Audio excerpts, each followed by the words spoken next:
अब ice agent खुद पर हमला होता देख गोली भी चला सकते हैं। जी हाँ, ये डोनाल्ड ट्रंप का नया आदेश है। प्रोटेस्ट करो, पत्थर फेंको, चाहे चिल्लाओ।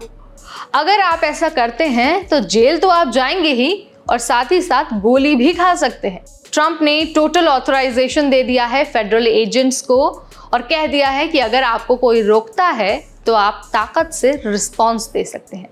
तो क्या इसका मतलब ये है कि अब अमेरिका में विरोध करना भी एक क्राइम बन गया है? क्या अनडॉक्यूमेंटेड लोगों के साथ अब और ज्यादा सख्ती हो जाएगी? आज इस वीडियो में हम आपको इन दोनों क्वेश्चंस का आंसर देने वाले हैं। बहुत आसान भाषा में समझाएंगे और बताएंगे कि ट्रंप ने ये जो आदेश दिया है वो कितना खतरनाक है और इसके पीछे की राजनीति क्या है। नमस्कार, मेरा नाम है नेहा उपाध्याय और आप देखना शुरू कर चुके हैं NBT टेक एड। ट्रंप ने ट्रुथ सोशल पर पोस्ट किया है कि I am giving total authorisation to ICE to protect itself just like they protect the public. इसका मतलब क्या है? मतलब ये है कि अब आइस एजेंट्स अगर ये मानते हैं कि उनकी जान को खतरा है तो वो बल का इस्तेमाल कर सकते हैं, फिर चाहे वो टीयर गैस हो, रबर बुलेट हो या फिर हथियार।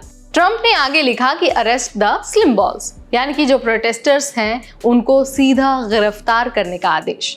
ये अब सिर्फ सुरक्षा नहीं बल्कि एक सियासी ताकत का प्रदर्शन बन चुका है। कैलिफोर्निया में हुए प्रोटेस्ट के दौरान प्रदर्शनकारियों और आइस एजेंट के बीच टकराव हुआ। प्रोटेस्टर्स ने पत्थर और ब्रिक्स फेंके, एजेंट्स ने उसके बदले में टीयर गैस छोड़ी है। कई सारे वीडियो में दोनों के बीच झड़प और क्योस साफ दिखाई दे रहा है। ट्रंप ने फुटेज देखकर कहा, I saw it in disbelief, total disrespect for law and order. अब ट्रंप इसी बहाने से पूरी इमिग्रेशन इन्फोर्समेंट को और ज्यादा अग्रेसिव बना रहे हैं। यह आदेश साफ साफ दिखाता है कि अब आइस एजेंट्स को बिल्कुल खुली छूट मिल चुकी है।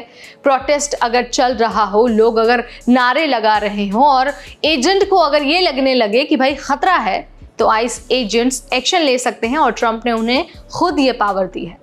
इस आदेश का सबसे ज्यादा असर होने वाला है अनडॉक्यूमेंटेड इमिग्रेंट्स पर, माइग्रेंट राइट्स एक्टिविस्ट पर, फार्म वर्कर्स पर और लेबरर्स पर जो अक्सर चुपचाप काम करते हैं। अब डर ये है कि प्रोटेक्शन के नाम पर ओवर रिएक्शन होगा। इसके अलावा अगर कोई वीडियो बनता है जिसमें आवाज तेज है तो क्या वो हमला माना जाएगा? क्या प्रोटेस्टर्स को अब टेररिस्ट जैसा ट्रीट किया जाएगा? ये तमाम सवाल है जो जनता पूछ रही है ट्रंप के इस आदेश के बाद। अब देखिए, इमिग्रेशन ट्रंप का हमेशा से ही एक फेवरेट मुद्दा रहा है। वो लॉ एंड ऑर्डर के नारे लगाते रहे हैं, पर इसका मतलब ये नहीं है कि किसी भी विरोध को दबाया जाए। ट्रंप का ये जो नया आदेश है वो सिर्फ आइस को ही नहीं बल्कि उनके वोटर्स को भी मैसेज देता है। वो अपने वोटर्स को ये बताना चाहते हैं, जिन लोगों ने उन्हें वोट दिया है उन्हें बताना चाहते हैं कि मैं बहुत सख्त हूँ, जो मुझे रोकेगा मैं उसे कुचल दूंगा।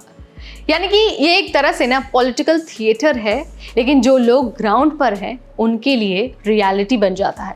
अब जब ट्रंप ने ऑफिशियल ऑथराइजेशन दे दी है तो आगे क्या होगा, ये सवाल भी तो लगातार सबके मन में आ रहा है। अब देखिए, अब आगे आइस हर रेड पर पूरी ताकत से जा सकती है, प्रोटेस्टर्स को जेल हो सकती है, मीडिया पर पाबंदी लग सकती है और सबसे बड़ी बात यह है कि लोगों के मन में डर बैठाया जा सकता है। ट्रंप के इस आदेश के बाद सवाल सिर्फ अमेरिका का नहीं बल्कि इंसानियत का है।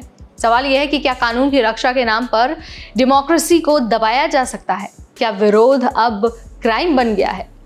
आप मुझे बताइए, आप क्या सोचते हैं, आपका क्या विचार है? Let me know in the comment section. इस वीडियो में फिलहाल इतना ही, तब तक मुझे यानी नेहा को दीजिए इजाजत। Keep watching NBT tech add.